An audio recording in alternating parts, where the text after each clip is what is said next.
மார்கழி மாசத்துல பாடுறீங்க, கண்ணனை காதலியுங்கள், ஸ்ரீ ரங்கனை காதலியுங்கள், எல்லா பெண்களையும் கூப்பிடுறீங்க. நம்மை ஆள்வது ஐஏஎஸ்ஆ, அமைச்சர்களா? இப்பொழுது கல்விங்கிறது என்னை பொறுத்த வரைக்கும் ஒன்று நமக்குள்ளேயே அவர் பாலகிருஷ்ணன் சொன்னார், ரொம்ப அற்புதமான பல விஷயங்களை சொன்னார். அதில் ஒன்று நான் புரிஞ்சுக்கிட்டேன், நாம ஒவ்வொரு கல்வி வளாகங்களும் இருக்கு, நம்ம கொஞ்சம் சுய பரீட்சை பண்ணணும், சுய விமர்சனம் பண்ணணும். ஒவ்வொரு வளாகத்திலையும் ஆசிரியருடைய 2 வர்க்கம் இருக்கு. 2 வர்க்கம். ஒரு வர்க்கம் அரசு நிர்ணயித்த அந்த ஊதியத்தை பெறுகின்ற ஒரு வர்க்கம், இன்னொரு வர்க்கம் 5000, 8000, 10,000 அந்த குறைந்த கூலிக்கு நிரந்தரமற்ற பணியை செய்து கொண்டு வளாகத்திலேயே மதிப்பிழந்து உழலுபவர்கள். தொழிற்சங்க உணர்வு என்றால், தோழமை உணர்வு என்றால், சமத்துவ உணர்வு இருக்கும் என்றால், என்னோட பணி செய்யறவன், என் பணியை செய்யறவன் என்னை போலவே ஊதியம் பெற வேண்டும் என்ற உணர்ச்சி உங்களுக்கு பொங்கி இருக்க வேண்டும் அல்லவா? பொங்கிருச்ச 10ஓட 11 அது டிமாண்ட வச்சுக்கிறோம். ஆனா அரசாங்கத்தோட பேச்சுவார்த்தை நடக்கிற நேரத்தில் என்னுடைய பணிவலன் DA அந்த மாதிரி அந்த வர அந்த எனக்கு வேண்டிய அந்த ஸ்கீம் எல்லாம் கேட்டுக்கிறோம். 1 பைசா குறைஞ்சாலும் ஜூனியர் கிட்ஸ் மோர் பெயிண்ட் நம்ம எல்லாம் வாதாடுறோம்.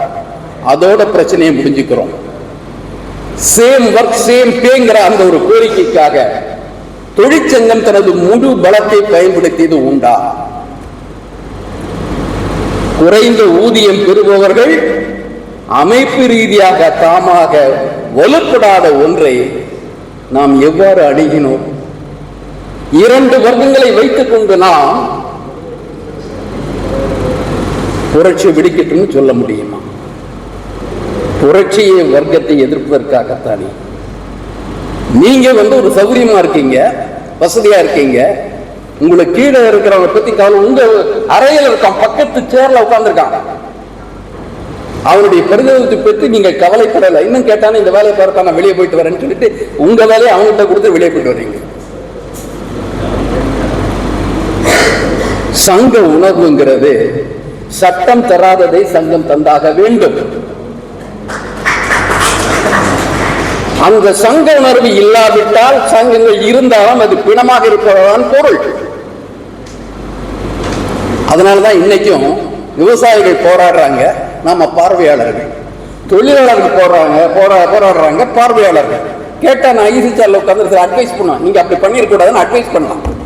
அந்த மாதிரியான அந்த ஒரு வர்க்க வேறுபாடு இடைவெளிகளை பெருக்கிக் கொண்டு நமது சிந்தனையில் நாம் இருந்து விட்டால் நாம் எங்கெங்க போராடி ஒரு அரசனுடைய, அதுவும் பாசிச அரசனுடைய கொள்கைகளை எதிர்த்து முறியடிக்கப் போகின்றோம். நமது கூடாரத்தை முதல்ல பாதுகாப்பா வச்சுக்கணும். உணர்வுகளை சரி செய்து கொள்ள வேண்டும். உணர்வு சரியாக இல்லாவிட்டால், உந்துதல் சரியாக இல்லாவிட்டால் போராட்டங்கள் தற்காலிக வெற்றிகளை தரக்கூடும். உறுதியான தீர்வுகளை இதை தந்து விடாது. இன்னைக்கு நாம் அந்த கட்டத்தில் இருக்கோம். பாஜக அரசுங்கிறது ஒண்ணு இல்லை, பாஜகவின் திட்டம் இல்லை, திட்டங்கள் நெடுங்காலம் முன்னாலே ஆரம்பிச்சாச்சு. நாம் கண்ணுக்கு தெரியாத புலப்படாத எதிரியுடன் போராட வேண்டி இருக்கிறது. மோடியோ அமித்ஷாவோ நமது போராளிகள் அல்ல, ஒரு பின்னால் இருந்து இயக்குகின்ற சக்திகளிடமிருந்து நாம் இந்த விடுதலையை பெற்றாக வேண்டும். ஒன்று கண்ணுக்கு தெரியாமல் செயல்படுகின்ற கார்ப்பரேட் முதலாளி, இனி ஒன்று கண்ணுக்கு தெரியாமல் பிறகு இருந்து கொண்டு பியூரோக்ரசிங்கிற பேர்ல, அதிகாரிகள்ங்கிற பேர்ல இருக்கிற அந்த தன்னல சக்திகள். 2 தான் உண்மையான இந்தியாவின் அதிகாரிகள். அவர்கள் தீர்மானிக்கின்றார்கள். IAS மூலமா தீர்மானிப்பாங்க, IPS மூலமா தீர்மானிப்பாங்க, எல்லாம் அவங்க தீர்மானிக்கிறாங்க. அமைச்சர்கள் வருவாங்க, 1000 வாக்குறுதிகளை கொடுத்துட்டு வருவாங்க. IAS கேட்டு தலையாற்ற அளவுக்கு அமைச்சர்கள் இருந்தால் இந்த ஆட்சி மாற்றத்தால் மக்களுக்கு என்ன மாற்றம் வந்து விட போகிறது? அப்ப அமைச்சராக வருபவர்களுக்கு சித்தாந்த பிடிப்பு இருக்கணும், தெளிவு இருக்கணும், திறன் இருக்கணும். எல்லா திட்டங்களையும் போடலாம், நீங்க கல்விக்காக போறதுல நிதி கிடையாது. கேட்டா finance will not permit us to spend this money on this அப்படின்ட்டு அங்க finance secretary சொல்லுவார். finance secretary வந்து ஓவர்ரூல் பண்ண தெரியாத, பண்ண முடியாத அமைச்சு இருந்து என்ன பிரயோஜனம்? நம்மை ஆள்வது ஐஏஎஸ்ஆ, அமைச்சர்களா? உண்மையான மக்களாட்சி என்பது அமைச்சர்களால் நடத்தப்படுவது மக்களாட்சி. ஐஏஎஸ்ஆல் நடத்தப்படுவது மக்களாட்சியாக இருக்க முடியாது. அது பியூரோக்ராட்டிக் கவர்மெண்ட், அது டெமோக்ராட்டிக் கவர்மெண்ட் கிடையாது. அந்த சூழலையும் மனதில் வைத்துக் கொண்டு நாம் இந்த தேசிய கல்விக் கொள்கையை பார்க்க வேண்டியிருக்கு. பல சதிகளை புரிந்து கொள்வதே இல்லை. எங்களுக்கும் புரியலன்னு வைங்க. இப்போ வயசான அப்புறம் சில விஷயங்கள் எங்களுக்கு ஞானோதயம் வரலாம். எங்க இளமையில நாங்களும் தவறுகள் செஞ்சிருக்கலாம். ஆனா அப்பவும் நான் எதிர்த்த ஒரு விஷயத்தை இப்ப அவர் சுட்டி காட்டினதாக சொல்றேன். ஆட்டானமின்னு ஒண்ணு கொண்டு வந்தாங்க, தன்னாட்சின்னு கொண்டு வந்தாங்க. எப்ப கொண்டு வந்தாங்க? கல்வி மாநில பட்டியல் இருக்கும்போது கொண்டு வந்தாங்க. தன்னாட்சின்னு கொண்டு வந்தாங்க. தன்னாட்சின்னு கேட்கறதுல என்ன விளக்கம் சொன்னாங்க? சிலபஸ், கரிக்குலம், சிலபஸ், எக்ஸாமினேஷன், இதுல உங்க அமைப்புகளுக்கு எல்லா அதிகாரமும் உண்டு, தன்னாட்சி அப்படின்னு சொன்னாங்க. வந்துருச்சு. தன்னாட்சி வந்த உடனே கிரேடேஷன் வந்துருச்சு, தர மதிப்பீடு வந்துருச்சு. ABCDன்ட்டு ஆங்கிலத்தில் அத்தனை எழுத்துக்களையும் சேர்த்து கிரேடு போட ஆரம்பிச்சாங்க. எதற்கு போட ஆரம்பிக்கின்றார்கள்? கல்வி என்பது சோசியல் லெவலர் இணைக்கின்ற ஒரு சாதனமாக பயன்பட வேண்டிய கல்வியை இந்த கிரேட் என்பதன் மூலமாக, கிரேடிங் என்பதன் மூலமாக புதிய வர்க்கங்களையும் புதிய தரங்களையும் உருவாக்கி it has become a divider. The leveler turned a divider. சமூகத்தை பிரிக்கின்ற இந்த நிறுவனங்கள் மூலமாக, ஒரு நிறுவனத்தில் படிச்சா அவனுக்கு நல்ல வாய்ப்பு கிடைச்சது, இனி ஒரு அரசு நிறுவனத்தில் படிச்சா அவன் poor fellow, has no choice, அவனுக்கு அப்படிதான். இந்த ஒரு புதிய கல்வி வர்க்கங்களை உருவாக்கி என்ற ஒன்றை அந்த காலத்தில் ஆசிரியர்களுக்கு தங்களது பாடத்திட்டத்தை தாங்களே உருவாக்கி கொள்ளலாம். ரொம்ப இம்மன்ஸ்லி ஹாப்பி. பல்கலைக்கழகத்தை எல்லாம் திட்டினாங்க, இதுல சுதந்திரம் இல்லை, ஆசிரியர்களுக்கு பங்கு இல்லை, எவனோ உட்காந்து சிலபஸ் மாத்தினான், எல்லாம் வந்துருச்சு. இப்ப என்ன நிலைமை தெரியுங்களா? அது போய் டீம்டு யூனிவர்சிட்டி ஆயிடுச்சு. அது டீம்டு யூனிவர்சிட்டினா 3 அர்த்தம். அது ஸ்டேட்ல இல்ல, சென்ட்ரல்ல இல்லைன்னு அர்த்தம். டீம்டு யூனிவர்சிட்டி இப்ப தேசிய கொள்கை யார் ஆரம்பிச்சவங்களே அற்புதமானவங்க, அவ்வளவு திறமையானவங்க ஆரம்பிச்சாங்க. ஸ்மிருதி இரானி தேசிய கல்வி முதல் அறிக்கை அவங்ககிட்ட தானே வருது, அவங்க ஆரம்பிச்சாங்க. அவ்வளவு பெரிய அறிவாளித்தம் வர்றது எப்படி சாதாரணமா இருக்கும்? அற்புதமா வந்துருச்சு. ஏன்னா அந்த அம்மாவை டிகிரியை நம்மளால பார்க்க முடியாது, நம்ம ஞானக்கண்ணு ஊனக்கண்ணுக்கு தெரியாது. ஞானக்கண்ணுக்கு பார்த்தாதான் ஸ்மிருதி இரானியுடைய டிகிரியும் மோடியுடைய டிகிரியும் என்னன்னு தெரியும். ஊனக்கண்ணுக்கு பார்த்தீங்கன்னா தெரியாது. அவங்க கொண்டு வந்த திட்டத்தில் என்ன சொல்றாங்க? Every college should become a university. என்ன அர்த்தம்னா, நீ யூனிவர்சிட்டியில் உன்னுடைய அத்தனை தொடர்பையும் அறுத்துக்க.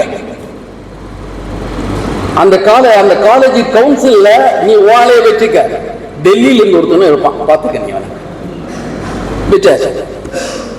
இப்ப யாரு சிலபஸ் ஃப்ரேம் பண்ண போறா? இவன் நினைச்சுக்கிறானா இவன் பண்ணுவான்ட்டு. இப்ப யூஜிசி ஃப்ரேம் பண்ணது, இப்ப டெல்லி ஃப்ரேம் பண்ணது. எவன் ஃப்ரேம் பண்ணானே நமக்கு தெரியாது. It comes from Delhi. உன்னுடைய ஆட்டானமி, அகாடமிக் ஆட்டானமி என்னாச்சு? யூனிவர்சிட்டின்னு ஒன்று எடுத்துட்டீங்க, அஃபிலியேட் இல்லைன்ட்டீங்க. இப்ப யூனிவர்சிட்டி என்ன வருது? Every university will become a college. University எல்லாம் காலேஜா பண்ணணும், அந்த தரத்துக்கு எல்லா காலேஜையும் கொண்டு வரணும்ட்டு complete anarchy prevails in the higher education system. இதெல்லாம் நான் என் பாடத்திட்டத்தை உருவாக்குறது இல்லை, கேள்விகளை நானும் உருவாக்குறது இல்லை. இந்த பாடத்தில் வரதே இல்லை. எவனோ இருக்கிற எக்ஸாம் நடத்த போற ஒருத்தன் தான், என்ட்ரன்ஸோ நீட்டோ எவனோ நடத்த போறவன் தான் தீர்மானம் பண்ண போறான். Education has become an unintelligible exploiting agency. நம்ம கண்ணு புரியாது, என்ன நடக்குதுன்னே தெரியாது. மல்டி டிசிப்ளினரிங்கிறான், மல்டி கிராஸ் டிசிப்ளினரிங்கிறான், மல்டி லிங்குவல் எஜுகேஷனுங்கிறான், கல்ச்சுரல் எஜுகேஷனுங்கிறான். ஆனால் கல்ச்சுரல் எஜுகேஷன் ஒன்று அந்த அந்த 2020 அறிக்கை வந்து ரொம்ப தெளிவாக சொல்லுது, ப்ரிசர்விங் அவர் கல்ச்சர் தான். அது நல்லா புரிஞ்சுக்கணும் நீங்க. Not transforming culture, not enriching culture, preserving our culture. Ramrajya, preserving culture. How can you transform a society with a backward mindset? ஒரு கல்ச்சரல் பேக்வர்ட்னஸ்ல ஒரு ப்ராக்ரஸ் சொசைட்டி எப்படி பாசிபிள் ஆகும்? கல்ச்சருங்கிறது not preserving the past, redeeming from the past, அதுதான் கல்ச்சரை தவிர preserving the past cannot be construed as culture. ஆனா இந்த எஜுகேஷன் இந்த மேனிஃபெஸ்டோ என்ன சொல்லுது, இந்த கவர்மெண்ட் அறிக்கை என்ன சொல்லுன்னா, அவர் culture has to be preserved. அதுக்காக என்ன சொல்றான், கூடுதல் கேரண்டி. ஒன்னு கல்ச்சுரல் எஜுகேஷன் சொல்றான், எவனா வெளியில இருந்து ஆள் வருவான், உனக்கு யோகான்னு கத்து கொடுப்பான், அடயோகா கத்து கொடுப்பான், நீ வந்து தண்ணி மேல நடக்கலாம், ஆகாயத்தில் நடக்கலாம், அடயோகா கத்துக்கிட்ட எல்லாம் பண்ணலாம் இல்லையா? எல்லாம் பண்ணலாம். பல உனக்கு நீண்ட ஆய்வு வரும். ஆனா எதாவது வந்துருச்சுன்னா நீங்க வந்து இந்த 5 ஸ்டார் ஹாஸ்பிட்டல பாத்துங்க, எத்தனையும் நடக்கும். அது யோகா ஒரு பிசினஸ், இது கல்ச்சர். அப்புறம் பாட்டு கல்ச்சர். என்ன ஆகுதுன்னா, அவர் mind set is bound by certain enforced tradition. Margazhi மாசத்துல பாடுறீங்க, கண்ணனை காதலியுங்கள், ஸ்ரீ ரங்கனை காதலியுங்கள், எல்லா பெண்களையும் கூப்பிடுறீங்க. You try to invite all women to have love affair with one male. Can you make it the other way around? எல்லா ஆண்களும் ஒரு பெண் கடவுளை நோக்கி காதலிக்க சொல்லுங்கள், எவனா சொல்லியிருக்கானா? சொல்ல முடியுமா? மேல் டாமினன்ட் சொசைட்டில culture should make you to transform your mindset. அந்த காலத்தில் நாம் ஒரு நம்பிக்கையில் இருக்கலாம், ஆனால் காலம் செல்லும் தோறும் மாறும் தோறும் நமது சிந்தனைகள் செழுமைப்பட வேண்டும். அதுதான் கல்ச்சர். கல்ச்சருங்கிறது ஒரு ப்ரிசர்விங் கன்சர்விங் ஏஜென்சியா இருக்க முடியாது. ஆனா இந்த எஜுகேஷன் சிஸ்டமே they are expecting us to be bound by the past. இப்ப இந்தியன் நாலேஜ் சிஸ்டம் ஒண்ணு எல்லா இடத்துலையும் அவங்க கிரெடிட் சிஸ்டத்துல கொண்டு வந்துட்டாங்க. Indian knowledge system question set பண்றாங்க, why there are more temples than palaces in India ஒரு கேள்வி கேட்டு அது விவாதிக்க சொல்றாங்க. இந்தியால அரண்மனைகளை விட கோவில்கள் அதிகமாக இருப்பது ஏன்? இதை நீங்க விவாதிங்கன்ட்டு நம்ம விவாதிச்சா, நம்ம முறையில கிரிட்டிக்கலா விவாதிச்சா அவங்க ஏத்துக்குவாங்களா? இவங்க மனம் புண்படும். ஏன்னா கோவில்கள் தானே நீங்க வந்து அதிகாரப்பீடமா பயன்படுத்திட்டு இருக்கீங்க. எல்லா நிலங்களும் கோவிலுக்கு சொந்தம், எல்லா அரசனும் கோவிலுக்கு அடக்கம். அந்த கோவிலை மையப்படுத்திய அந்த பிரிஸ்ட்லி கிளாஸ், அந்த பூச போகித கும்பல் ஆலோசனைக்கு தான் அரசு நடத்தணும்னு சொல்ற ஒரு இதுல இந்தியால அரசனும் புரோகிதனுக்கு அடிமை. அதனாலதான் இந்திய தர்மம் சனாதன தர்மம் சொல்றதுல the king has no right to legislate. ஒரு சட்டத்தை கொண்டு வர்ற உரிமை வந்து அரசனுக்கு கிடையாது. அவன் அந்த பிரிஸ்ட்லிக்கா சொல்ற தர்மத்தை என்போர்ஸ் பண்ற அதிகாரம், என்போர்ஸ்மெண்ட் ஏஜென்சி மட்டும்தான் அவன்.